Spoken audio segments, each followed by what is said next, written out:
ॐ शुक्लाम्भरधरं विष्णुं शशिवर्णं चतुर्भुजं प्रसन्नवदनं ध्यायेत् सर्वविघ्नोपशान्तये। ॐ सहना भवतु सहनौ भुनक्तु सह वीर्यं करवावहै तेजस्विनावधीतमस्तु मा विद्विषावहै। ॐ शान्तिः शान्तिः शान्तिः।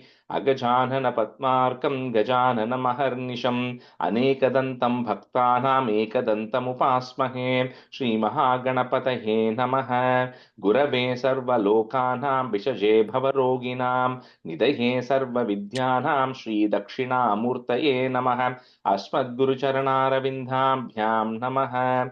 वसुदेवसुतं देवं कंसचाणूरमर्दनं देवकी परमानन्दं कृष्णं वन्दे जगद्गुरुं। ज्ञानानन्दमयं देवं निर्मलस्फटिकाकृतिम् आधारं सर्वविद्यानां श्रीहयग्रीवमुपास्महे। श्रीहयग्रीवमूर्तये नमः। सरस्वती नमस्तुभ्यं वरदे कामरूपिणि विद्यारम्भं करिष्यामि सिद्धिर्भवतु मे सदा। श्रीमहासरस्वत्यै नमः। उमाकोमलहस्ताब्जसम्भावितललाटकं हिरण्यकुण्डलं वन्दे कुमारं पुष्करस्रजं। வெற்றிவேல் முருகனுக்கு ஹரஹரோஹரா. लोकवीर्यं महापूज्यं सर्वरक्षाकरं विभुं पार्वतीहृदयानन्दं शास्तारं प्रणमाम्यहं। स्वामिये शरणमय्यप्पा। वागर्ताविव सम्पृक्तौ वागर्तप्रतिपत्तये जगतः पितरौ वन्दे पार्वती परमेश्वरौ। श्रीपार्वतीपरमेश्वराभ्यां नमः। कोमलं कूजयन् वेणुं श्यामलोऽयं कुमारकः वेदवेद्यं परब्रह्म तस्मै श्रीगुरवे नमः। अस्मद्गुरुचरणारविन्दाभ्यां नमः। श्रीकृष्ण गोविन्द हरे मुरारे श्रीनाथ नारायण वासुदेव। श्रीकृष्ण गोविन्द हरे मुरारे श्रीनाथ नारायण वासुदेव। श्रीकृष्ण गोविन्द हरे मुरारे श्रीनाथ नारायण वासुदेव। पीताम्बरं करविराजितचक्रशङ्खकौमोदकी सरसिजं करुणासमुद्रं राधासहायम् अतिसुन्दरमन्दहासं वातालयेशम् अनिशं हृदि भावयामि। कृष्णो रक्षतु मां चराचरगुरुः कृष्णं नमस्ये सदा। कृष्णेनैव सुरक्षितोऽहमसकृत् कृष्णाय दत्तं मनः। कृष्णादेव समुद्भवो मम विभो कृष्णस्य दासोऽस्म्यहम्। कृष्णे भक्तिरचञ्चलास्तु भगवन् हे कृष्ण तुभ्यं नमः। श्रीगुरुवायूरप्पा शरणं नम्राणां सन्निधत्ते सततमपि पुरस्तैरणभ्यर्थितानपि अर्थान् कामानजस्रं वितरति परमानन्दसान्द्रां गतिं च। इत्थं निःशेषलभ्यो निरवधिकफलः पारिजातो हरे त्वं क्षुद्रं तं शक्रवाटी ध्रुममभिलषति व्यर्थमर्त्यव्रजोऽयं। श्रीगुरुवायूरप्पा शरणं श्रीभट्टपादम् अनिशं हृदि भावयामि। वंशीविभूषितकरात् नवनीरधाभात् पीताम्बरात् अरुणबिम्बफलादरोष्टात् पूर्णेन्दुसुन्दरमुखात् अरविन्दनेत्रात् कृष्णात् परं किमपि तत्त्वमहं न जाने। കൈരണ്ടും കൂപ്പി ഞാൻ വീണ്ടും ഇറക്കുന്നു നീരജലോചന നിന്നോടായി. ഏതീനു മന്യനെ കുമ്പിടേണ്ടാത്തോരോ പ്രീതിയിൽ നീ എന്നെ പാലിക്കെന്നായി. കൃഷ്ണ ഹരേ ജയ കൃഷ്ണ ഹരേ Jaya Krishna Hare Jaya Krishna Hare. Good morning, everyone. Okay, so I think we did completed the reviews last time, right? So we'll start with Dashakam 44 today. First up, Ritiji, you can be a student, and Gayatri, you can be a student. So 44 is Jata Karma Namakarana Varnanam, which is like the naming ceremony, right? And then the Jatakam is also kind of talking about, when our children are born, they kind of do like a horoscope for them, right? When they complete that year. So it's around that time. So horoscope and the naming ceremony. So this Dasakam this now from now on, everything is going to be really small, right? So we'll kind of sometimes condense the things. But this is some people find this Dasakam tough only because it's like small lines, but it's like the four-liner tune. Okay, but then once you say it a few times, you'll get it. But stanza one. गूढं Vasudeva गिरा कर्तुं ते निष्क्रियस्य संस्कारान् हृद्गतहोरातत्वो गर्गमुनिः त्वद्गृहं विभो गतवान्.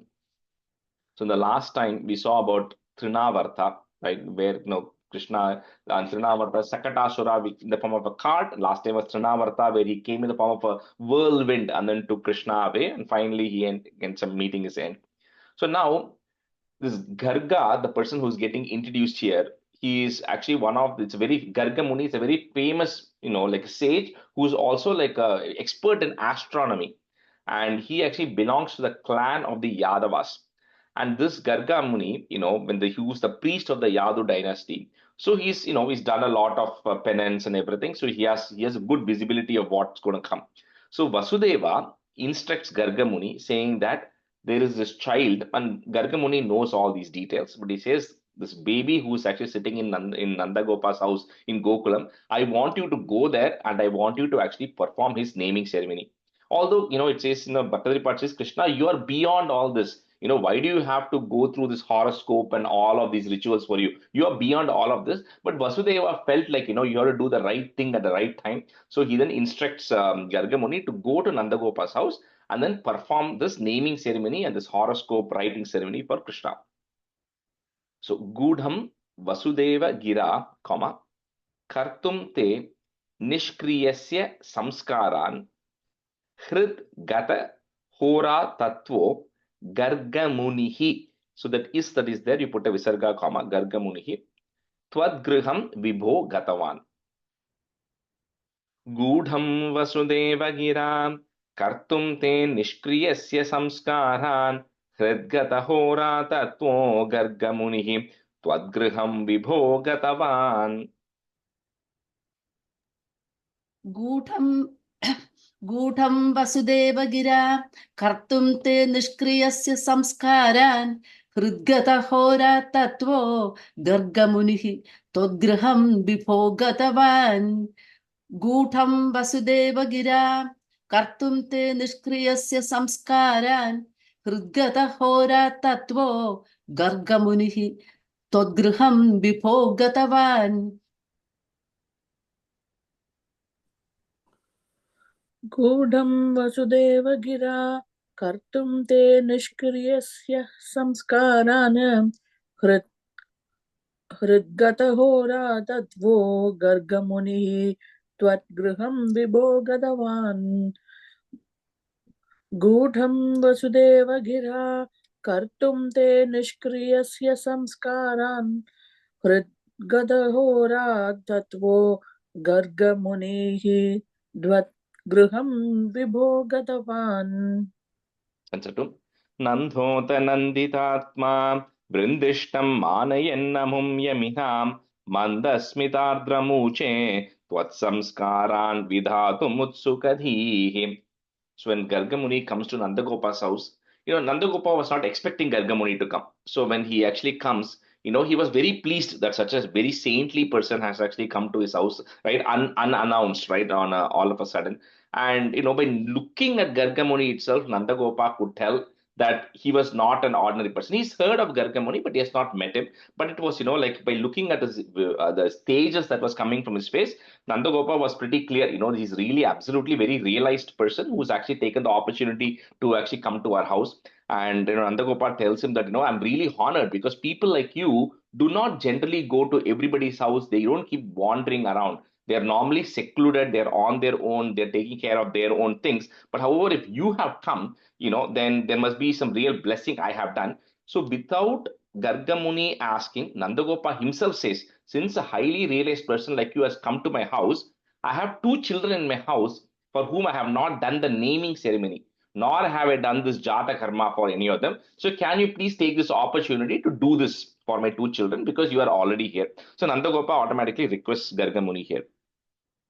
So Nandota Nanditatma, Brindishtam Manayannamum Yaminam Manda Smithardram Uche, comma, Twat, comma after that, Twat Samskaran Vidhatum Utsukadhihi. Can break at that ma. Nandhota Nanditatma Brindishtam Manayannamum Yaminam Mandasmitadramuche Twat Samskaran Vidhatum Utsukadhihi. नन्दोऽथ नन्दितात्मा बृन्दिष्ठं मानयन्नमुं यमिनां मन्दस्मितार्द्रमूचे त्वत्संस्कारान् विधातुम् उत्सुकधिः नन्दोऽथ नन्दितात्मा बृन्दिष्ठं मानयन्नमुं यमिनां मन्दस्मितार्द्रमूचे त्वत्संस्कारान् विधातुम् उत्सुकधिः नन्दोत नन्दितात्मा वृन्दिष्टं मानयन्नमुं यमिनां मन्दस्मितार्द्रमुचे त्वत्संस्कारान् विधातुमुत्सुकधीः Correct, you said it correct, but just a small thing. Manda Smitardram. So ir and dra. Smitardram Uche. Okay, Madaarthramuche. नन्दोत नन्दितात्मा वृन्दिष्टं मानयन्नमुं यमिनां मन्द्रातस्मृदार्थम् ऊचे त्वत्संस्कारान् विधातु उत्सुकधीः Gayatri, can you try that word again? Manda मन्द Smitardram Uche. मन्दस्मिदार्थम् ऊचे. Correct, yeah. Stanza 3. यदुवंशाचार्यत्वात् सुनिभृतमिदम् आर्यकाद्यमिति कथयन् गर्गो निर्गतपुलकः चक्रे तव साग्रजस्य नामानि. So when Nandagopa automatically requests, and like it's sometimes like Gargamuni came there to perform it, but he doesn't want to go say that I'm come here to perform this, right? So when Nandagopa himself comes and asks, he feels okay, the timing is perfect, right? So he's very excited, but he says something very important. He says, look, I am a priest of the Yadavas, which is very clearly known. Everybody knows me, right? And he says, Kamsa is he's not only an evil person, he's also an extremely smart person.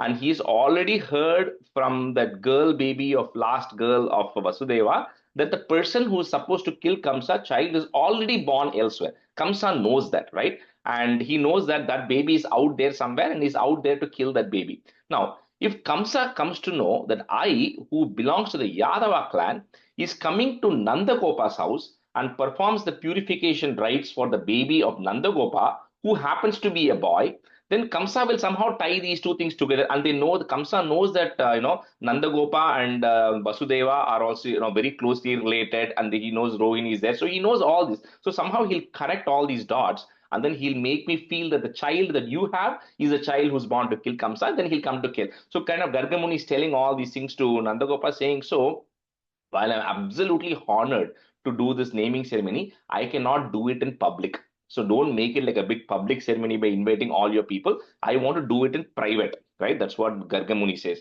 And Nandagopa says, absolutely, for me, the most important thing is that you perform the purification ceremony for my children. And, he says, I have a cow shed in my house where absolutely nobody will come. Nobody will even know about it. So we can do this in secrecy, right? So that nobody comes to know about it. So Yadu Vamshacharyatvat. It's one word. Yadu Vamshacharyatvat, comma. Suni Bhritam Idam Arya. If you want to break it, Suni Bhritam Idam Arya Karyamiti Katayanne Gargo Nirgata Pulakaha. So the ish that is there, you remove it, put a visarga, comma, Pulakaha. Chakre Tava Sagrajasya Namani. यदुवंशाचार्यत्वात् सुनिभृतमिदम् आर्यकार्यमिति कथयन् गर्गो निर्गतपुलकः चक्रे तव साग्रजस्य नामानि. यदुवंशाचार्यत्वात् सुनिभृतमिदमार्य कार्यमिति कथयन् गर्गो निर्गतपुलकः चक्रे तव साग्रजस्य नामानि. यदुवंशाचार्यत्वात् सुनिभृतमिदमार्य कार्यमिति कथयन् गर्गो निर्गतपुलकः चक्रे तव साग्रजस्य नामानि यदुवंशाचार्यत्वात् सुनिभृतमिदमार्य कार्यमिति कथयन् गर्गो निर्गतपुलकः चक्रे तव साग्रजस्य नामानि यदुवंशाचार्यत्वात् सुनिभृतमिदमार्य कार्यमिति कथयन् गर्गो निर्गतपुलकः चक्रे तव साग्रजस्य नामानि Stanza 4. कथमस्य नाम कुर्वे सहस्रनाम्नो ह्यनन्तनाम्नो वा इति नूनं गर्गमुनिः चक्रे तव नाम रहसि विभो. 4 and 5, say the meaning together. कथमस्य नाम कुर्वे, comma, सहस्रनाम्नो ह्यनन्तनाम्नो वा, comma, iti nunam gargamunihi. So that ish that is there, you put a visarga comma, gargamunihi. Chakre tava nama rahasi vibho. Katamasya nama kurve sahasra namno hyananta namno va iti nunam gargamunihi. Chakre tava nama rahasi vibho. कथमस्य नाम कुर्वे सहस्रनाम्नो ह्यनन्तनाम्नो वा इति नूनं गर्गमुनिः चक्रे तव नाम रहसि विभो कथमस्य नाम कुर्वे सहस्रनाम्नो ह्यनन्तनाम्नो वा इति नूनं गर्गमुनिः चक्रे तव नाम रहसि विभो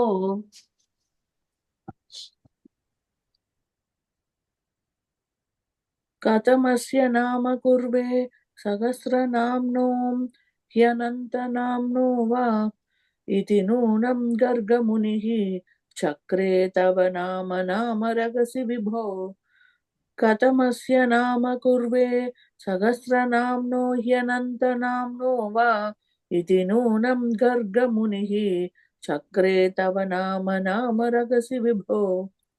Answer 5. कृषि धातु नकाराभ्याम सत्तानंदात्मतां किलाभिलपते जगदगकर्षित्वं वा कथय दृशिः कृष्णनामते व्यतनोत्. So first when Gargamuni, he does the, like we said, the astrological calculations to first create the horoscope. So he first creates the horoscope. And of course, Gargamuni knows about Krishna, Balarama, all of them. And when he looks at the horoscope, then he has to communicate this to Nandagopa. So he says, when he's doing it in secrecy in that cow shed, he said, Katamasya Nama Kurve. He says, how can I give a name to this child?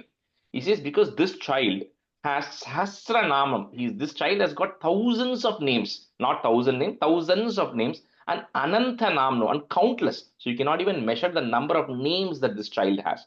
So for a person who already has all of those names, how do I find a name which is not called out there, right? So he says it's very difficult for me to name this child of yours, right? Because he's got thousands of names, and however he says, the way he then creates the name Krishna is he says the word Krishir, the first half of that. So that's what comes in the 5th stanza. So Krishi, he takes the Krishi could mean two things. One is it could mean Krishir means earth. That's why that Kisan and Krishir comes from the Hindi word comes from the root word Krishir, which is referring to earth. And Na means it actually here, if you say Putana, that means one who's not. Here Krishna, the students are Na, that means the one who brings happiness and bliss. So Krishna, when you join it, he says the one who brings bliss and happiness to earth, or people who reside in earth. That's one meaning of it. But the word Krishi can also mean existence. So just pure existence. So one who brings bliss and happiness to everybody who is in existence. It doesn't matter you have to be in earth or anywhere else, right? So that is the other meaning of the word Krishna. Now Krishna also means black in color, right? But the way the word Krishna here comes about, like Bhattaripad is telling, and even Bhagavatam says, is it's because one who gives bliss and happiness to everybody who is in existence. So that is how the word Krishna comes, and then that's what Garga Muni then points out to Nanda Gopa and says, I'm naming this son as Krishna because he's going to eradicate the sins of everybody and he's going to bring bliss and happiness to everybody who is in existence. Krishi dhatu na kharabhyam, comma. That's why the na here is like the not na, it's a na. Krishi dhatu na kharabhyam sattanandatmatam kila bhilapate Jagadaga Karshitvam va Kathaya Drishihi, Krishna Nama Te Vyatanot. Krishidhatu Nakarabhyam Sattanandatmatam Kilabhilapate Jagadaga Karshitvam va Kathaya Drishihi Krishna Nama Te Vyatanot. कृषिधातु नकाराभ्याम सत्तानंदात्मतां किलाफिलपत जगदखकर्षित्वं वा कथय दृशिः कृष्णनामते व्यतनोत कृषिधातु नकाराभ्यां सत्तानंदात्मतां किलाफिलत जगदखकर्षित्वं वा कथय ऋषिः कृष्णनामते व्यतनोत. Aditi, that second line before the comma, Kataya Drishihi. Kathaya Drishi. Oh, okay. Kathaya Drishihi. Okay. कृषिधातु न काराभ्यां सत्तानन्दात्मतां किलापिलपत् जगदगकर्षित्वं वा गदयदृशिः कृष्णनामते व्यतनोत्. कृषिधातु नकाराभ्यां सत्तानन्दात्मतां किलापिलपत् जगदगकर्षित्वं वा जगदगकर्षित्वं गतयदृशिः कृष्णनामते व्यतनोत्. That's 6. Anyamscha nama bhedan vyakurvannagrajesha ramadin atimanushanubhavam negadatvam aprakashayan pitre. So he says, now next he comes to the other son. He says his other child. He says his other boy, who is the son of Rohini, so his Jadagam, his horoscope says that he will actually bring happiness to all the relatives and friends and everybody around him because of his kind of very spiritual and extraordinary qualities. So because he brings happiness to everybody, his name is going to be Rama. And then he says, when he becomes bigger, he's actually going to become very strong bodily strength. He's going to have extraordinary bodily strength. And so he's also called as Bala. Bala is strength. So that's why the name Balarama comes about, is the one who gives happiness to everybody around him, this person. And he's also extremely strong when he goes up. So that's the name Balarama that comes. The second name, he gives many names to both the children. So the second name he gives to Rama, Bala, because he's also called Baladev. That's other name. So Baladev, Rama, or Balarama, all are different names for Balarama. The next name he gives is, because this child, Rohini, is married to Vasudeva, but she's staying here in Nandagopa's house. So this child of this Balarama, who belongs to Vasudeva but is staying with you in Nandagopa, because of him, your two families are going to be very tightly connected.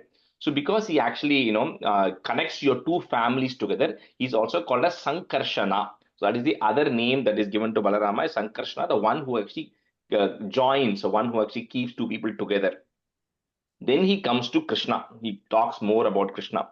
He says, this child Krishna, he says, is extraordinary.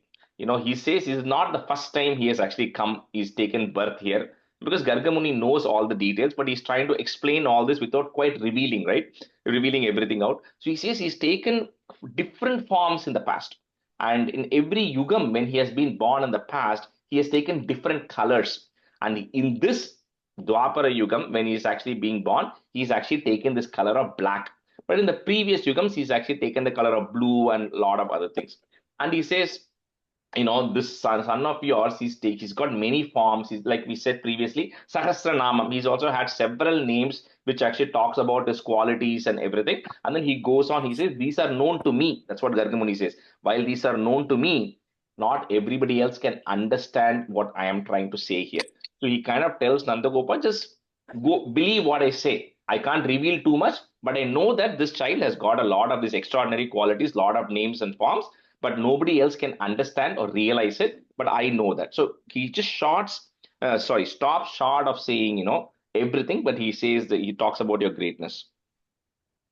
So anyamscha nama bhedan, comma, Vyakurvan nagraje. So in and na. Vyakurvan nagraje cha ramadin. Ati manushanu bhavam, comma, nyagadat twam aprakashayan. So that ma that is there, you can break it. Nyagadat twam aprakashayan pitre. अन्यांश्च नाम भेदान् व्याकुर्वन्नग्रजे च रामादीन् अतिमानुषानुभावं न्यगदत्वामप्रकाशयन् पित्रे अन्यांश्च नामभेदान् व्याकुर्वन्नग्रजे च रामादीन् अतिमानुषानुभावं न्यगदत्वामप्रकाशयन् पित्रे अन्यांश्च नामभेदान् व्याकुर्वन्नग्रजे च रामादीन् अतिमानुषानुभावं न्यगदत्वामप्रकाशयन् पित्रे अन्यांश्च नाम भेदान् व्याकुर्वन्नग्रजे च रामादीन् अधिमानुषानुभावं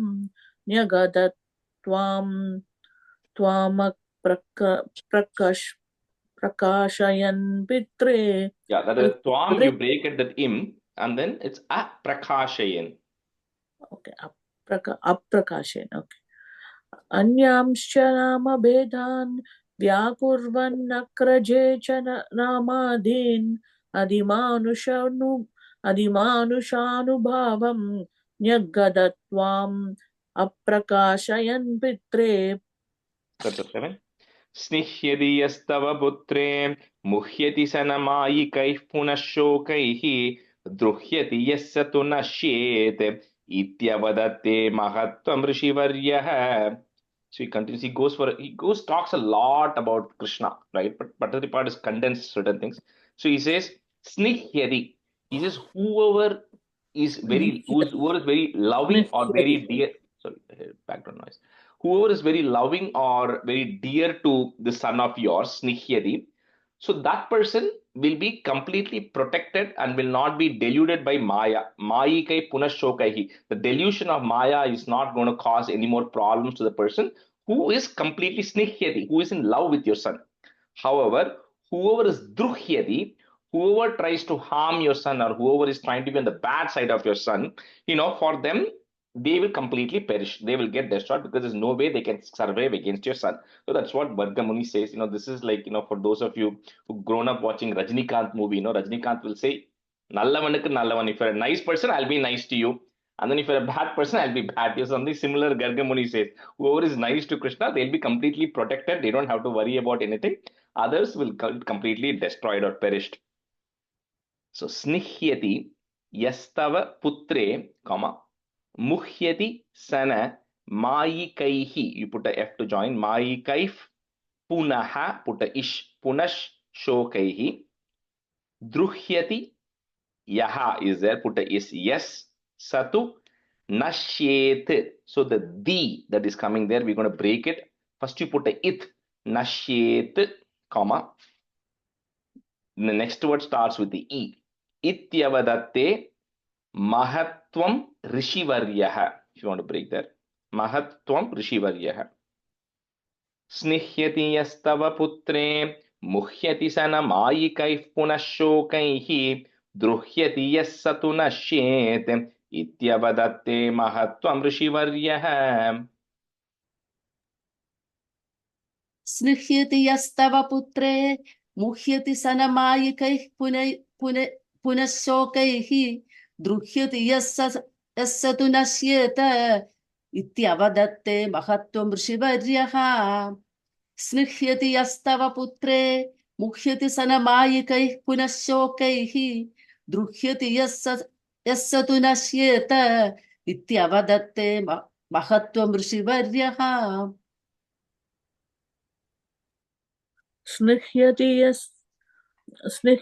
यस्तव पुत्रे मुह्यति सनः मायिकैः पुनः शोकैः दृह्यति यस्य तु नश्येत् इत्यवदत्ते महत्त्वं ऋषिवर्यः स्निह्यति यस्तव पुत्रे मुह्यति स मायिकैः पुनः शोकैः दृह्यति यस्य तु नश्येत्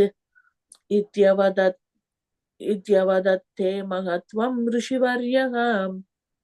Answer 8.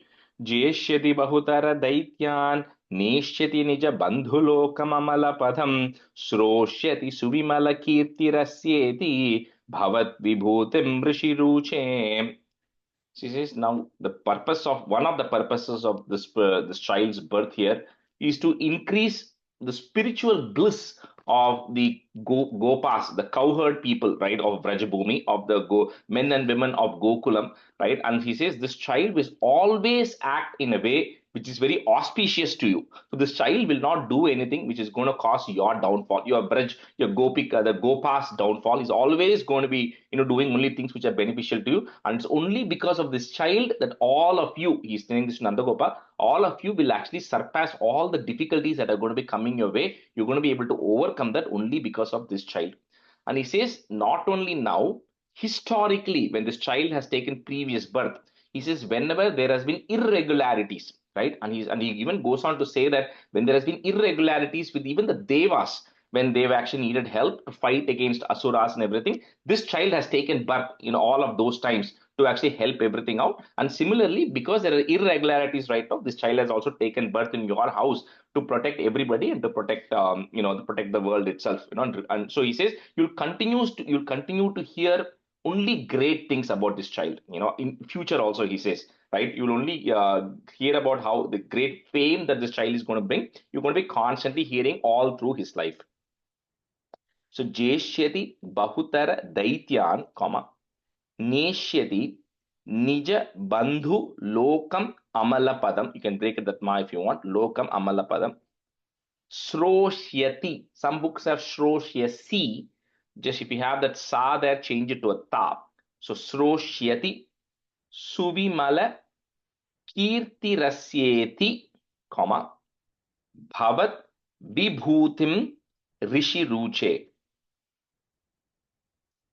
Jeshyati bahutara daityan neshyati nija bandhulokamamalapadham sroshyati suvimala kirtirasyeti bhavat vibhutim rishi ruche.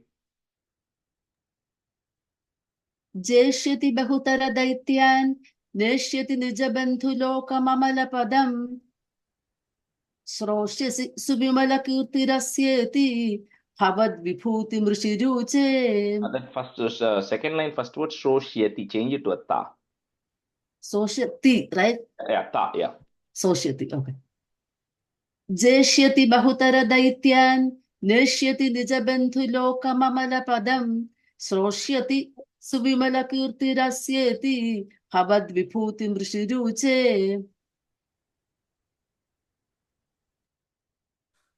जेष्यति बहुतर दैत्यान् नेष्यति निजबन्धुलोकममलपदम् शोष्यति सुविमलकीर्ति रस्येति भवद्विभूतिमृषिरुचे.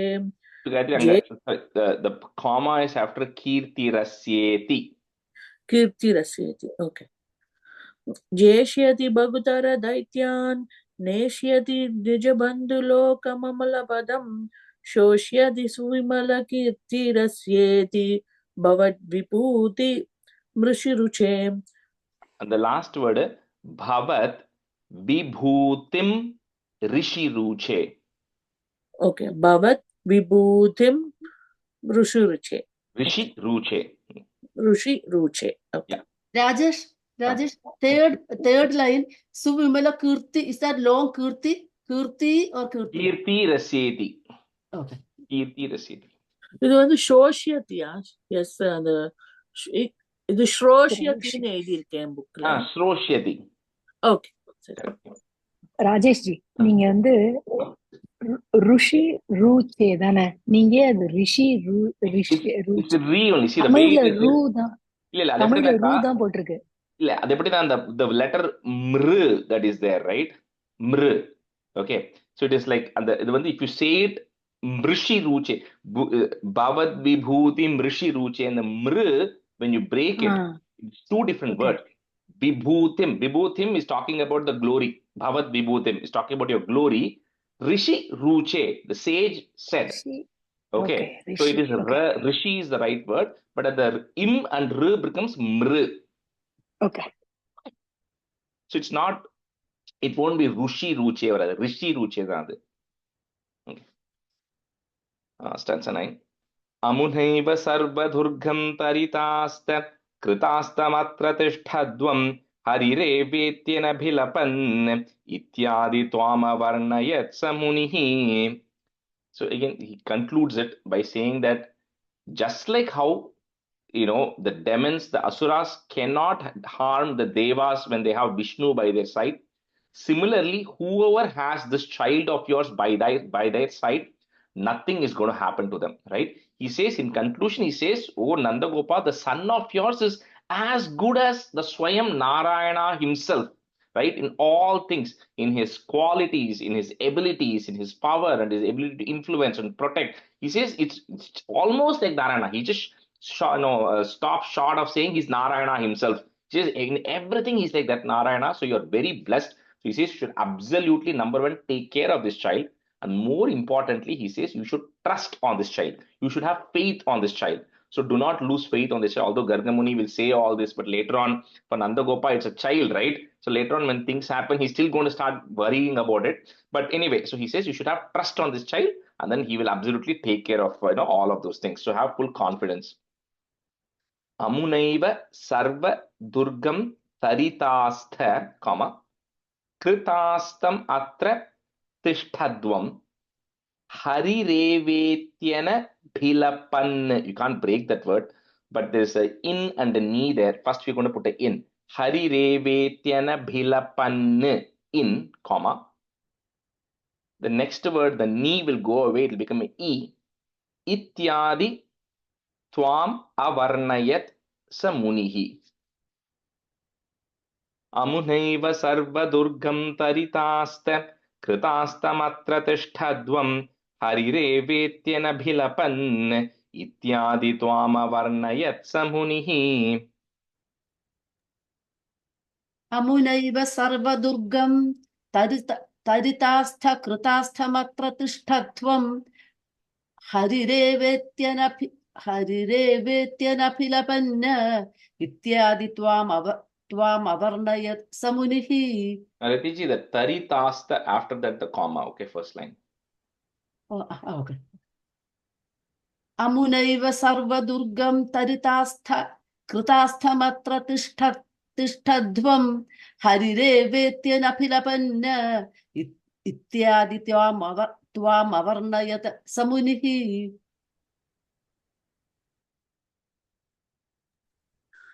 அமுனைவ சர்வதுர்கம் தரிதாஸ்த, அது எப்படி வரும் சொல்லுங்க. Correct தான்.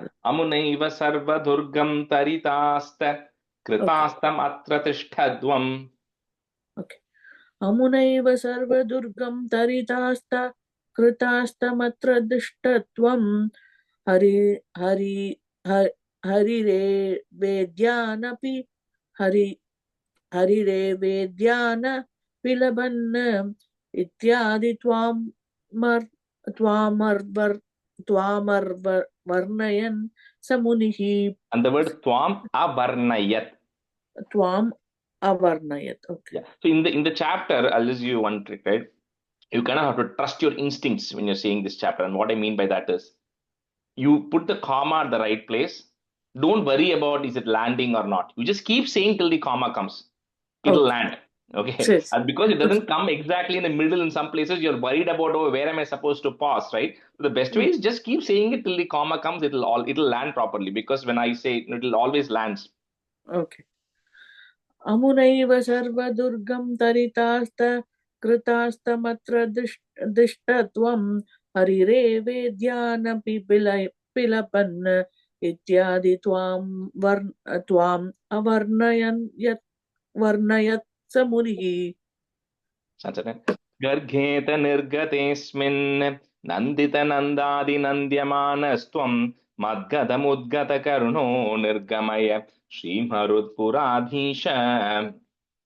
So after that, having said all these things, Garga Muni finally departs, right? So he conducts this thing in secrecy and he leaves. So Nanda Maharaja is now considers himself very fortunate. He says, "No, I got two, this one, my own child, and of course Balarama, who's like my own child. Both of them are extremely, like what you call blessed, right? And they're going to be taking care of everything, and he's very happy and excited about this. So with that, this Dashakam comes to an end. Oh Guru Ayappa, please eradicate all the ailments I have.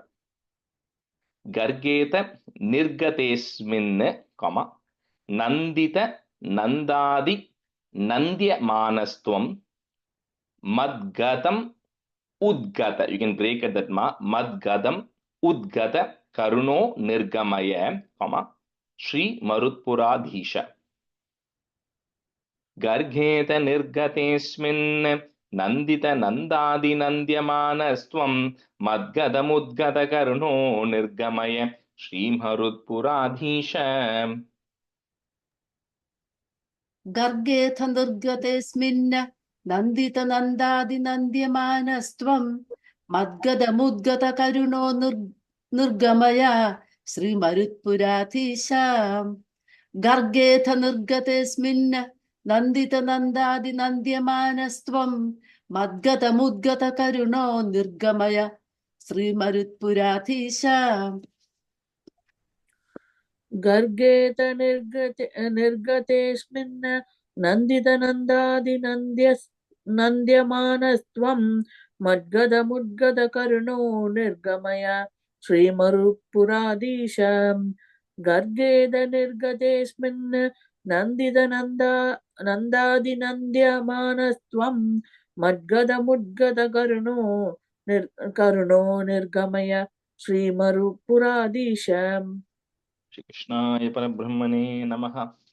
Small chapter. We'll switch to 45. That's also a very small chapter. We'll have Shashireka, you can be a student, and Maitrika, you can be a student.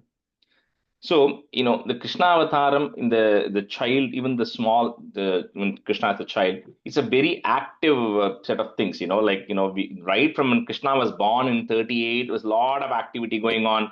39, Yoga Maya coming activity, 40, 41 was Putana, then 42 was Sakatasura, 43 Trinavarta. So all these like packed movie, right? Action oriented kind of movie.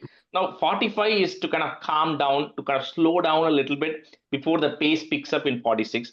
So 45 is just talking about all the childhood activities of Krishna. What did Krishna and Balarama do when they were growing up as a child before all these other incidents start happening from 46, right? So it's a pretty light chapter. So stanza 1. Ai sabalam hurare panijanu pracharaihi kimapi bhavana bhagan bhushayantau bhavantau Chalita charana kanjau manju manjira shinja shravana kutuka bhajau cheratushcharu vegat.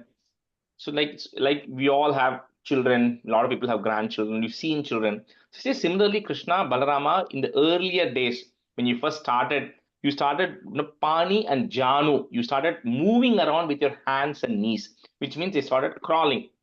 Right? And when you used to crawl, you used to then crawl around in the Braj Bhumi because they're all cow herds, right? So you never used to mind. You used to crawl into where the cow dung was. You used to crawl into where the cow urine was. You used to crawl into all of those things. And when you started moving around, you look very beautiful because, first of all, Krishna, you look beautiful. Second, whichever place of the house you go to, you make even that place look beautiful because of your presence being there. And and of course, all the children used to wear things around their anklets they wear, right? So it creates noise. So with that, you used to move around with those sound on your anklets, and that used to create a very pleasant noise, and your smiling face also. So all of this combined, the way you look, the sound you make, and the smile you have, all of this gave a lot of pleasure to the Gopas and the Gopikas. Ai sabala murare pani janu pracharaihi, comma, kimapi bhavana bhagan bhushayantau bhavantau chalita charana kanjau manju manjira shinja, put a plus, shravana kutuka bhajau cheratush charu vegat.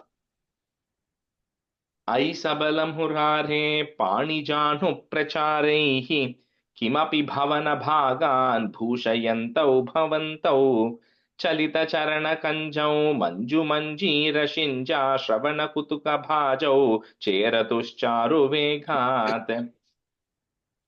अयि सबलमुरारे पाणिजानुप्रचारैः किमपि भवनभागान् भूषयन्तौ भवन्तौ चलितचरणकञ्जौ मञ्जुमञ्जीरशिञ्जा श्रवणकुतुकभाजौ चेरतुश्चारुवेगात् अयि सबलमुरारे पाणिजानुप्रचारैः किमपि भवनभागान् भूषयन्तौ भवन्तौ चलितचरणकञ्जौ मञ्जुमञ्जीरशिञ्जा श्रवणकुतुकभाजौ चेरतुश्चारुवेगात् अयि सबलमुरारे पाणिजानुप्रचारैः किमपि भागान् भूषयन्तौ भवन्तौ चलितचरणकञ्जौ मञ्जुमञ्जीरशिञ्जा श्रवणकुतुकभाजौ चेरतुश्चारुवेगात् अयि सबलमुरारे पाणिजानुप्रचारैः किमपि भवनभागान् भूषयन्तौ भवन्तौ चलितचरणकञ्जौ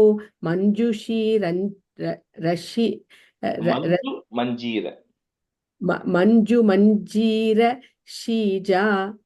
शिञ्जा भवनकुतुकभाजौ चेरतुश्चारुवेगात् Fourth line, first word shravana, right? Mati garu.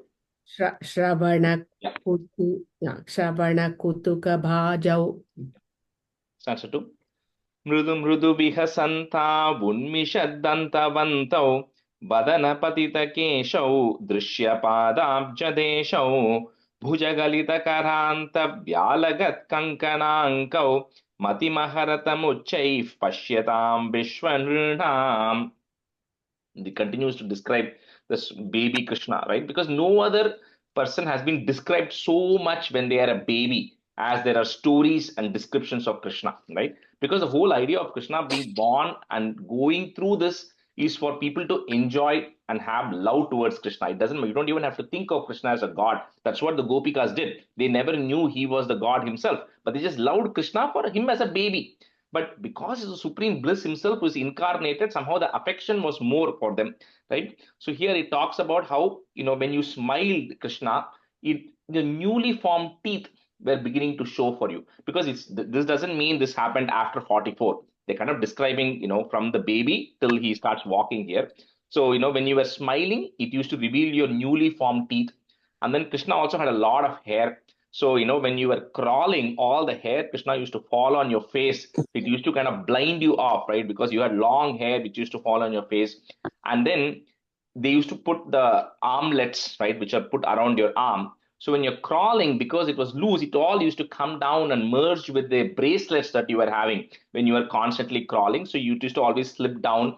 And then it was very beautiful to look at, all the things you were doing. So of course, needless to say, you and your brother captivated the hearts of everybody who was there. They were all always attached to you and you were just captivating everybody's minds. So mridu, mridu, Bihasanta Vunmishat. So up to that is one word. Bihasanta Vunmishat Dantavantau, comma, Vadana Patita Keshau, Drishya Padabja Deshau, Bhuja Galita Karanta Vyala Gat Kankanankau, comma, Matim Aharatam, you can break at that ma if you want that. Matim Aharatam Uchaihi, put the F to join, Uchaif, Pashyatam Vishwa Nrunam. So R sound there, Vishwa Nrunam. मृदु मृदु विहसन्ता उन्मिषद्दन्तवन्तौ वदनपतितकेशौ दृश्यपादाब्जदेशौ भुजगलितकरान्तव्यालगत्कङ्कणाङ्कौ मतिमहरतमुच्चैः पश्यतां विश्वनृणाम् मृदु मृदु विहसन्ता उन्मिषद्दन्तवन्तौ वदनपतितकेशौ दृश्यपादाब्जदेशौ भुजगलितकरान्तव्यालगत्कणाङ्कौ मतिं महरतमुच्चैः पश्यतां विश्वनृणाम्. The मृदु मृदु Vishwanam, sorry, and the last Oh, it's Nrnam is okay, it's nृणाम्. Okay. Okay. मृदु मृदु विहसन्ता उन्मिषद्दन्तवन्तौ वदनपतितकेशौ दृश्यपादाब्जदेशौ भुजगलितकरान्तव्यालगत्कणाङ्कौ मतिमहरतमुच्चैः पश्यतां विश्वनृणाम्. मृदु मृदु विहसन्ता उन्मिषद्दन्तवन्तौ वदनपतितकेशौ दृश्यपादाब्जदेशौ भुजगलितकरान्तव्यालगत्कङ्कणाङ्कौ मतिमहरतमुच्चैः पश्यतां विश्वनृणाम्. मृदु मृदु विहसन्ता उन्मिषद्दन्तवन्तौ वदनपतितकेशौ दृश्यपादाब्जदेशौ मुजगलितकरान्तव्यालगत्कङ्कणाङ्कौ मतिमहरतमुच्चैः पश्यतां विश्वनृणाम्. अनुसरति जनौघे कौतुकव्याकुलाक्षे किमपि कृतनिनादं व्याहसन्तौ द्रवन्तौ बलितवदनपद्मं पृष्ठतो दत्तदृष्टि किमिव न विदधाते कौतुकं Vasudev. So, oh Vasudeva, like even looking at the baby photo of Krishna is so, attractive and beautiful. So, of course, naturally, when Krishna himself is there as a person and moving around, it just attracts people even more. So, people could not keep their eyes away from you, Krishna. So, when Krishna, when you were moving around, when you're crawling and people were following you, then you used to, crawl even more faster, like all babies do, right? And then you used to always keep looking back to see if people are actually following you. And similarly, when you were crawling, you made loud noise and you were laughing as though people were actually chasing them. And sometimes Krishna accidentally used to run behind someone, like we see all the kids doing, right? They accidentally hold on to somebody to realize it's not their parents. So it talks about similar things. Krishna, you and Balarama used to go behind somebody because you hear the sound, and then you suddenly grab onto them and suddenly you realize it's not Yashoda or Rohini, and then you then come running back. So it just talks about all the activities that Krishna and Balarama did as a child. So Anusarati Janaughe Kautuka Vyakulakshe, Kimapi Krita Ninadam Vyahasantau Dravantau Valita Vadana Padmam Prishtato Datta Drishti, Kimiva na vidadhate kautukam vasudeva. Just how can we even describe the joy that the Gopas and the Gopikas face? It's indescribable, right, to what they went through.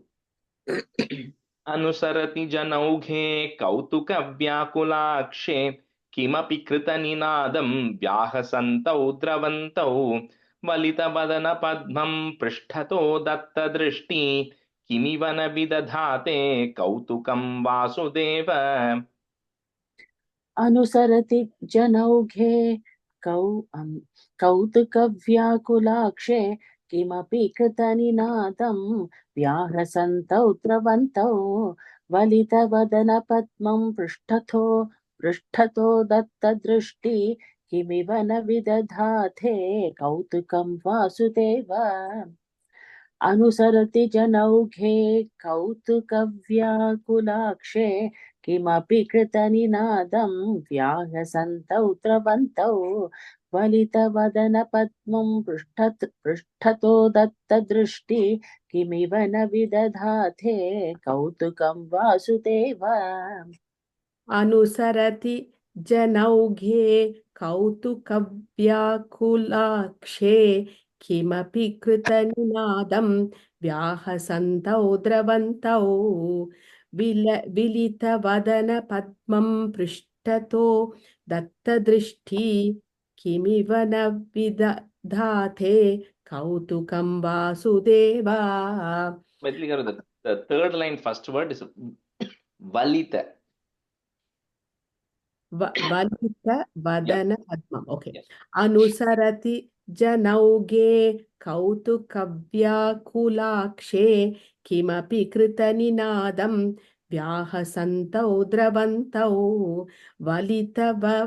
वलितवदनपद्मं पृष्ठतो दत्तदृष्टि किमिव न विदधाते कौतुकं Vasudev. That last sound there, it's just Vasudeva because it's like O Vasudeva. So just ends with that. Vasudev Yeah. Vasudev. Answer 4.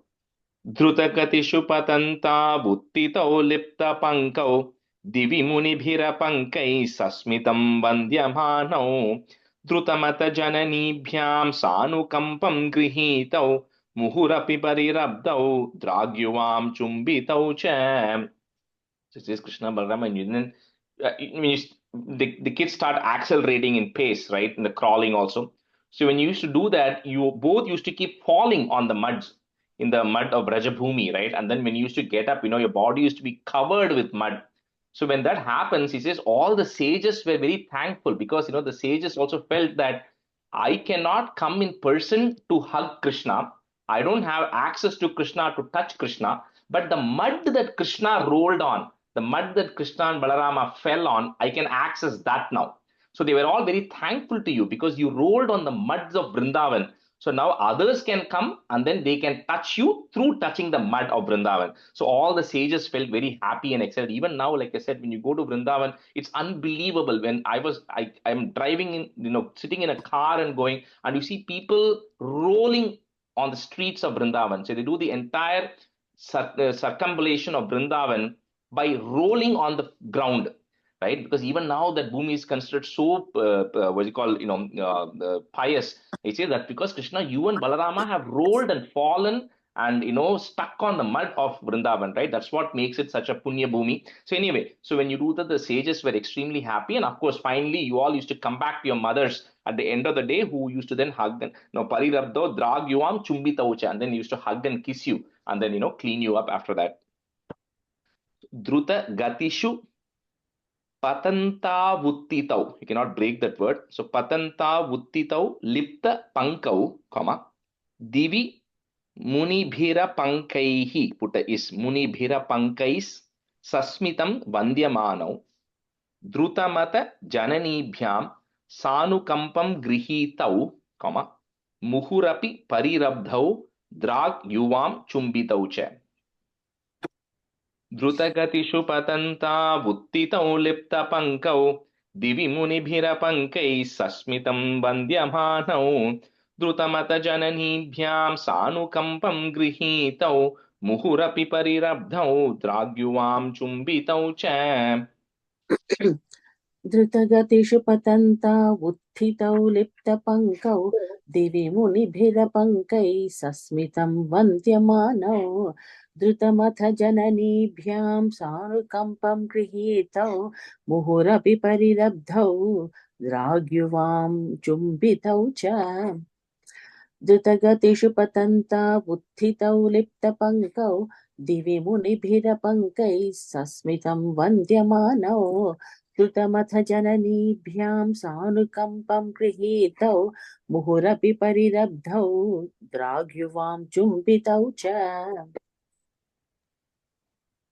द्रुतगतिषु पतन्ता व्युत्थितौ लिप्तपङ्कौ दिवि मुनिभिरपङ्कैः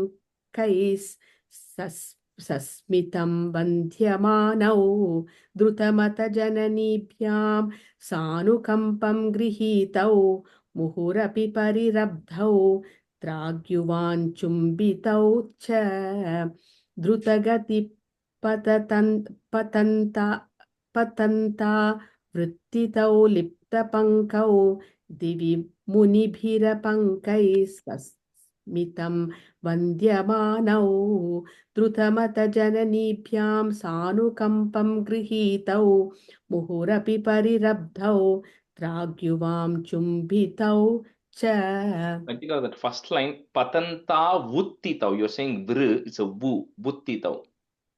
पतन्ता वुत्तितौ Yeah, जगति पतन्ता वुत्तितौ लिप्तपङ्कौ. yes, sounds fine.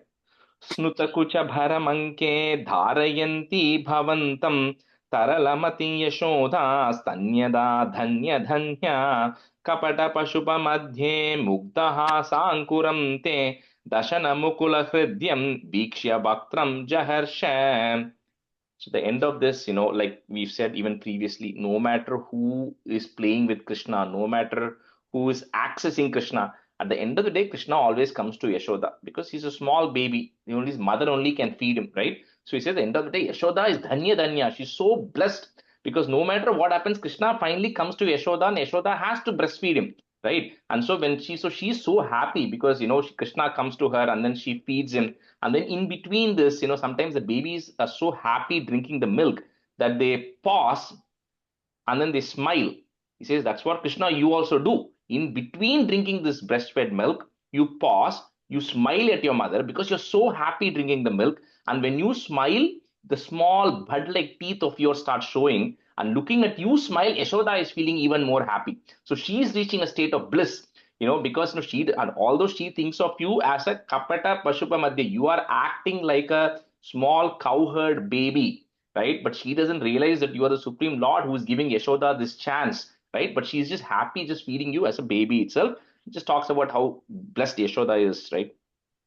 Snuta kucha bharamanke dharayanti bhavantam, comma, taralamati Yashoda stanyada dhanya dhanya कपट पशुप मध्ये मुग्ध हासांकुरं ते दशन मुकुल हृद्यं वीक्ष्य वक्त्रं जहर्ष. स्नुतकुचभरमङ्के धारयन्ती भवन्तं तरलमति यशोदा स्तन्यदा धन्यधन्या कपटपशुपमध्ये मुग्धहासाङ्कुरं ते दशनमुकुलहृद्यं वीक्ष्य वक्त्रं जहर्ष. स्नुतकुचभरमङ्के धारयन्ती भवन्तं तरलमति यशोदा स्तन्यदा धन्यधन्या कपटपशुपमध्ये मुग्धहासान्कुरन्ते दशनमुकुलहृद्यं वीक्ष्य वक्त्रं जहर्ष. स्नुतकुचभरमङ्के धारयन्ती भवन्तं तरलमति यशोदा स्तन्यदा धन्यधन्या कपटपशुपमध्ये मुग्धहासान्कुरन्ते दशनमुकुलहृद्यं वीक्ष्य वक्त्रं जहर्ष. स्तुतकुचभरमङ्के धारयन्ती भवन्तं तरलमति यशोदा स्तन्यधा धन्यधन्या कपटपशुपमध्ये मुद्गहासाङ्कुरं ते दशनमुकुलहृद्यं वीक्ष्य वक्त्रं जहर्ष. भरमङ्के धारयन्ती भवन्तं करलमति यशोदा स्तन्यदा धन्यधन्या कपटपशुपमध्ये मुद्गहासाङ्कुरं ते दशनमुकुलहृद्यं वीक्ष्य वक्त्रं जहर्ष. Second line, first word, taralamati. तरलमति Yashoda. Fantastic. तदनुचरणचारी दारकैः साकमारा निलयततिषु खेलन् बालचापल्यशाली भवनशुकविलालान् वत्सकांश्चानुधावन् कथमपि कृतहासैर्गोपकैर्वारितो भूः.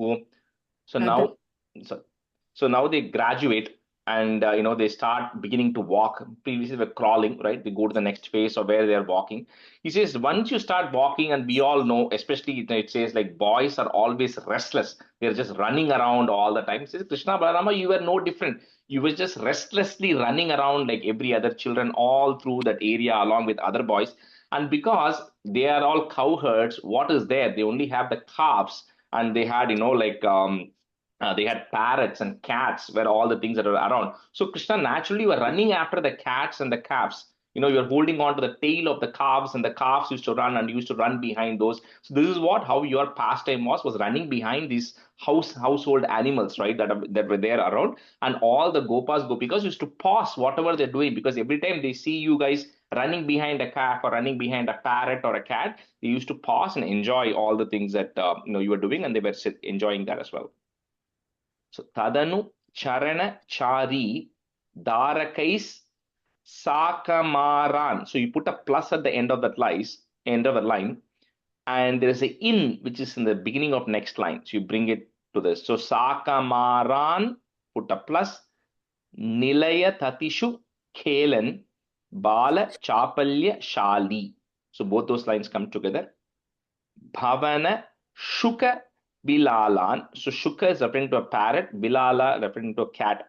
So Bhavana Shuka Bilalan Vatsakams Chanudhavan. Some books இதுல have விடாலான்னு இருக்கு. Huh? சுக விடாலான் Yeah, அப்படின்னு இருக்கு. that's what I was going to say. Some books have Dalan, Vidhalan there. Just change it to Vilalan, just to be consistent. Both means the same thing, referring to the cats. So Bhavana Shuka Bilalan Vatsakams Chanudhavan, comma Katamapi Krita Hasair Gopakair Varito Bhuhu. तदनु चरणचारी दारकैः साकमारान् निलयततिषु खेलन् बालचापल्यशाली भवनशुकविलालान् वत्सकांश्चानुधावन् कथमपि कृतहासैर्गोपकैर्वारितो भूः.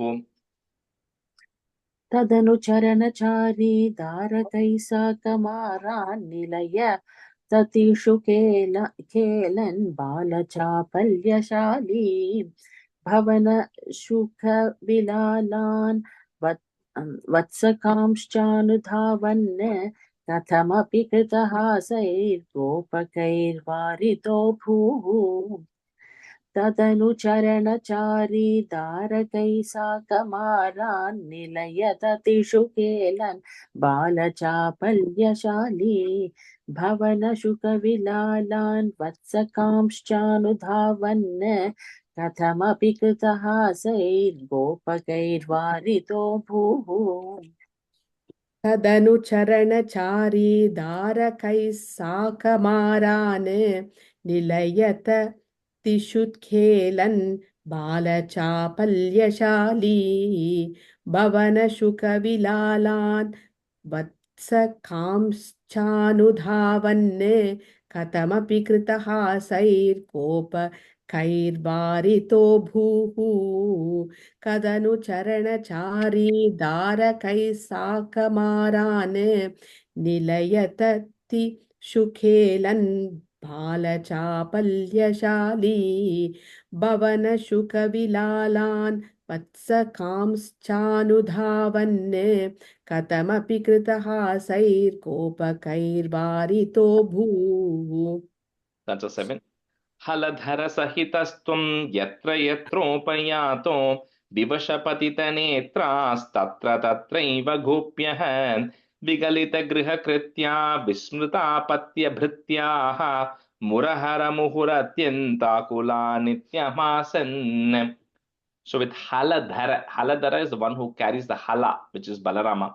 So wherever Krishna, you and Balarama used to go, the Gopas and Gopikas always kept watching you. They used to stop the household chores they are doing. They, in fact, even used to forget about their own children and about their own things, but they were always excited to see you. Now, that is good and bad. It's good because, your child is always, an eye is kept on the child, right? And they all love Krishna and Balarama so much. But the problem for Krishna and Balarama was because they were so famous, they cannot do anything and escape away because everybody always used to keep an eye on them. Everybody knows who Rama is, who Balarama is. He says the problem with this is they used to always come to your parents or to Yashoda and then complain about you because they are young boys, right? Young boys always you get complaints. My son was similar growing up as well. So you always get complaints. So Yashoda used to always get complaints saying Krishna is doing this, Balarama is doing this. And when they come, Yashoda also used to stop everything she is doing and listen to what they, because she wants to hear their stories. And here it says very nicely that Krishna, you used to do all these things. You used to go to people's house and then you used to untie the calves off, or you used to go and do things which used to irritate them. Because if Krishna and Balarama were just sitting quietly, none of them would be talking about them, right? So the only way they will talk about Krishna and Balarama is they do something which is naughty, and then they have to go complain. So by doing such things, you used to give both the Gopikas and Yashoda opportunity to talk about you all the time.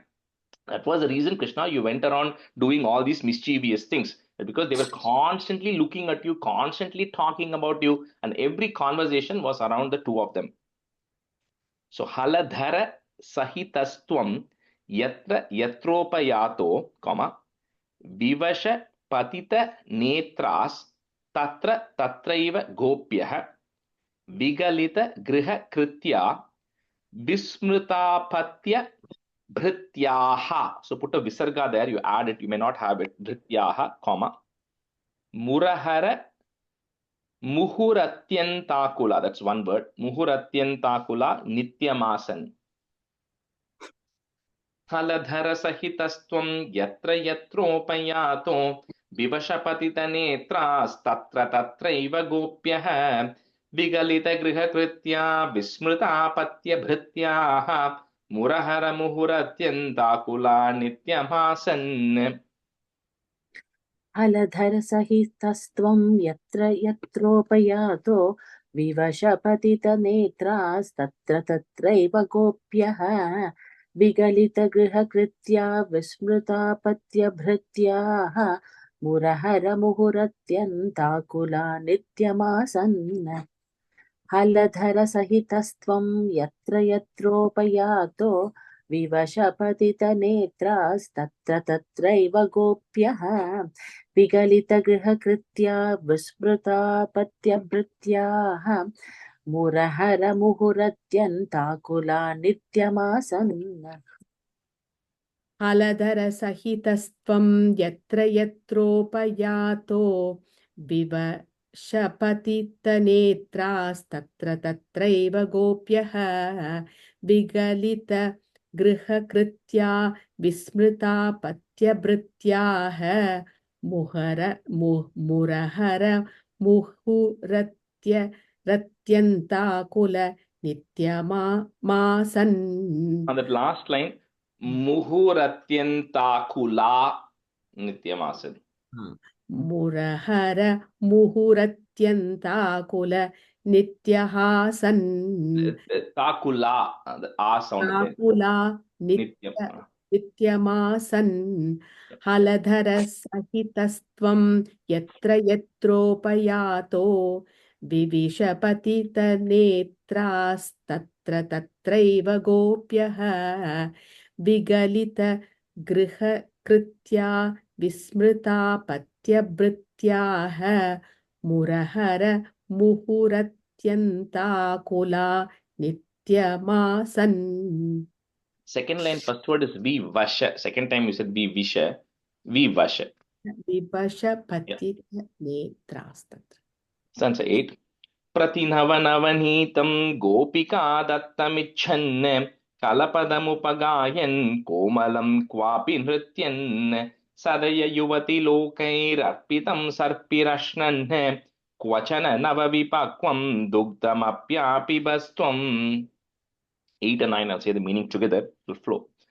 Pratinava navanitam gopika dattam ichan, comma, kalapadam upagayan komalam kwapi nrityan sadaya yuvati lokair arpitam. If you want to break it, lokair arpitam sarpirashnan, comma, kvachana nava vipakvam dugdham apyapibastvam. You can break it that ma. Dugdham apyapibastvam. Pratinavanavanītam gopika dattamichan kalapadamupagayan komalam kvapi nrityan sadaya yuvati lokair arpitam sarpirashnan kvachana navavipakvam dugdhamapyapibastvam. प्रतिनवनवनीतं गोपिका दत्तमिच्छन् कलपदम् उपगायन् कोमलं क्वापि नृत्यन् सदय युवति लोकैरर्पितं सर्पिरश्नन् क्वचन नवविपक्वं दुग्धमप्यापिबस्त्वम्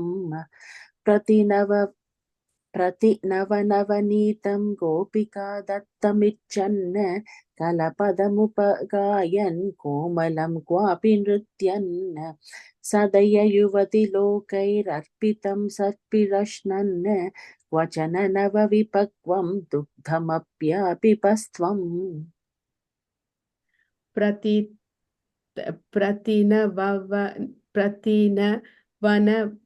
वनवनीतं Pratinavanavanītam. You can break it that way. प्रतिनवनवनीतं गोपिका दत्तमिच्छन् कलपदमुपगायन् कोमलं क्वापि नृत्यन् सदय युवति लोकैरर्पितं सर्पिरश्नन् क्वचन नवविपक्वं दुग्धमप्यापिबस्त्वम् प्रतिनवनीतं गोपिका दत्तमिच्छन् कलपदमुपगायन् कोमलं क्वापि नृत्यन् सदय युवति लोकैरर्पितं सर्पिरश्नन् क्वचन नवविपक्वं दुग्धमप्यापिबस्त्वम्. Answer 9. Mama khalu baligehe yachanam jatamastam iha punarabalanam agrato naiva kurve iti vihitamate kim deva santyajya yajñam dadighrutamaharastvam charuna choranena. Says Krishna, initially Krishna, you and Balarama, because Krishna loves butter, because again, cow herd, right? So everything there is around milk. So they used to have a lot of butter, or that's it, prati navanitam. So fresh butter that has been churned.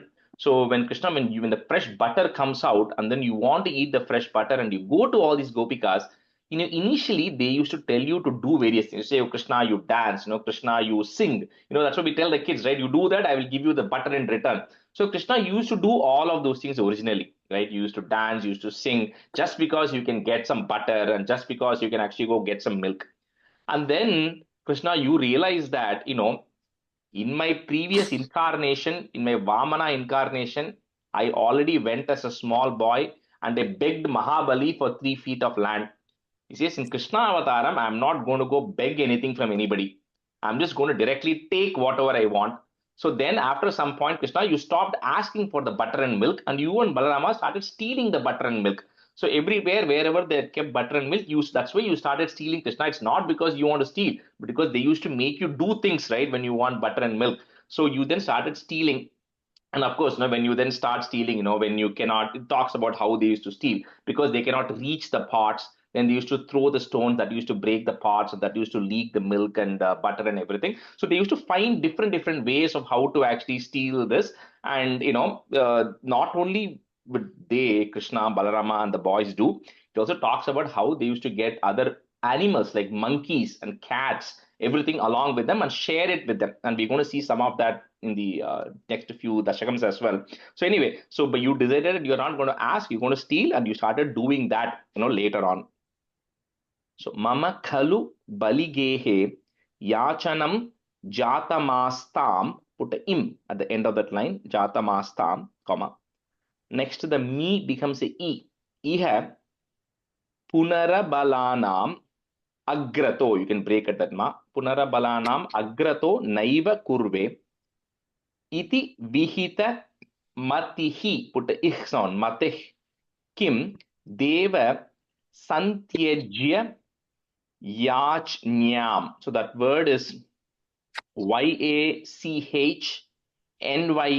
Yachnyam, comma, Dadi Ghritam Aharastvam Charuna Choranena. Dadi is referring to curd and Ghritam is referring to ghee. So, you used to steal curd, ghee, butter, all of those milk products. Mama khalu baligehe yachanam jatamastam iha punarabalanam agrato naiva kurve iti vihitamatih kim deva santyajya yachnyam dadighritamaharastvam charuna choranena. मम खलु बलिकेः याचनं जातमास्ताम् इह पुनरबलानाम् अग्रतो नैव कुर्वे इति विहितमतिः किं देव सन्त्यज्य याच्ञां दधिघृतमहरस्त्वं चारुणा चोरणेन मम खलु बलिकेः याचनं जातमास्ताम् इह पुनरबलानाम् अग्रतो नैव कुर्वे इति विहितमतिः किं देव सन्त्यज्य याच्ञां दधिघृतमहरस्त्वं चारुणा चोरणेन मम खलु बलिगेहे याचनं जातमास्ताम् इह पुनरबलानाम् अग्रतो नैव कुर्वे इति विहितमतिः किं देव सन्त्यज्य याच्ञां दधिघृतमहस्त्वं चारुणा चोरणेन मम खलु बलिगेः याचनं जातमास्ताम् इह पुनरबलानाम् अग्रतो नैव कुर्वे इति विहितमतिः किं देव सन्त्यज्य याच्ञां दधिघृतमहस्त्वं चारुणा चोरणेन. The fourth line, first word, Ghritam Aharastvam. दधि घृतमहरस्त्वं चारुणा चोरणेन. Translated. Tavadhati Ghritamoshe Ghoshayosha Jananam Abhajata Hridi Rosho Navakasham Nashokah Hridayam Api Mushitva Harsha Sindhaunyadhastvam Samama Shamaya Rogan Vata Geha Dhinata. So even when the Krishna and Balarama started stealing butter, like dhadi, khritam, like butter and curd and ghee and everything, the Gopikas, they never used to have any anger or sorrow, nor did they worry about this thing getting stolen by Krishna and Balarama. But what they used to enjoy was, they used to, one, enjoy seeing Krishna and Balarama eating, number one. The second thing they used to enjoy is the fear in Krishna and Balarama's face that the Gopikas are going to complain to their parents. So they used to enjoy even that fear, because they used to tell, if you steal it, I'm going to complain to your mom. The kids get afraid. So looking at that fear, the Gopikas used to enjoy. And even same thing with Yashoda, when they used to come and complain all these things to Yashoda, she also never used to bother. She's like a child, right? So they never used to bother and she used to enjoy. So this way, all of them enjoyed the bliss that Krishna, you and Balarama provided them. Although you were stealing and doing all these atrocities, they never used to get bothered by it, and they used to enjoy that feeling that came with it. With this, Samama Shamaya Rogan, please eradicate all my ailments. So this chapter actually has 12 stanzas. Some books only have 10. And I forgot to send the 11th and 12th. So today we'll stop at this 10. I'll send 11 and 12, which will continue in the next class. Tava dhadi ghrita moshe ghosha yosha jananam, put the im at the end of that line. Next line, the ma becomes a. Abhajata hridi rosho navakasham na shokaha Hridayamapi mushitva harsha sindhau nyadhastvam, comma, sa mama shamaya rogan vata gehadhi natha. Tabadhadi ghृता moshe ghosha yosha janhanam abhajada hridi rosho navakasham na shokah हृदयमपि मुषित्वा हर्षसिन्धौ न्यधास्त्वं सममशमय रोगान् वातगेहाधिनाथ तव दधिघृतमोषे घोषयोषा जनानाम् अभजत हृदि रोषो नावकाशं न शोकः हृदयमपि मुषित्वा हर्षसिन्धौ न्यधास्त्वं सममशमय रोगान् वातगेहाधिनाथ तव दधिघृतमोषे घोषयोषा जनानाम् अभजत हृदि रोषो नावकाशं न शोकः हृदयमपि मुषित्वा हर्षसिन्धौ न्यधास्त्वं सममशमय रोगान् वातगेहाधिनाथ तव दधिघृतमोषे घोषयोषा जनानाम् अभजत हृदि रोषो नावकाशं न शोकः हृदयमपि मुषित्वा हर्षसिन्धौ न्यधास्त्वं सममशमय रोगान् वातगेहाधिनाथ तव दधिघृतमोषे घोषयोषा जनानाम् अभगत हृदि रोषो नावकाशं न शोकः हृदयमपि मुषित्वा हर्षसिन्धौ न्यधास्त्वं सममशमय रोगान् वातगेहाधिनाथः श्रीकृष्ण नाथ is no visarga there. Nath Shri Krishna And then second line, the first word, second abhajata. अभजत हृदि Oh, Yeah. is it jata? Jatha ta. Okay. Ta. Okay. अभजत Shri Krishna Parabrahmane Namaha. In the class here today. सान्ध्रानन्दावबोधात्मकमनुपमितं कालदेशावदेभ्यां निर्मुक्तं नित्यमुक्तं निगमशतसहस्रेण निर्भास्यमानम् अस्पष्टं दृष्टमात्रे पुनरुरुपुरुषार्थात्मकं ब्रह्मतत्त्वं तत्तावद्भाति साक्षात् गुरुपवनपुरे हन्त भाग्यं जनानां कायेन वाचा मनसेन्द्रियैर्वा बुद्ध्यात्मना वा प्रकृते स्वभावात् करोमि यत् सकलं परस्मै नारायणायेति समर्पयामि. Thank you everyone. See you next week. Thank you, Rajesh ji. Thank you. Thank you, ji. Thank you. Bye. Thank you.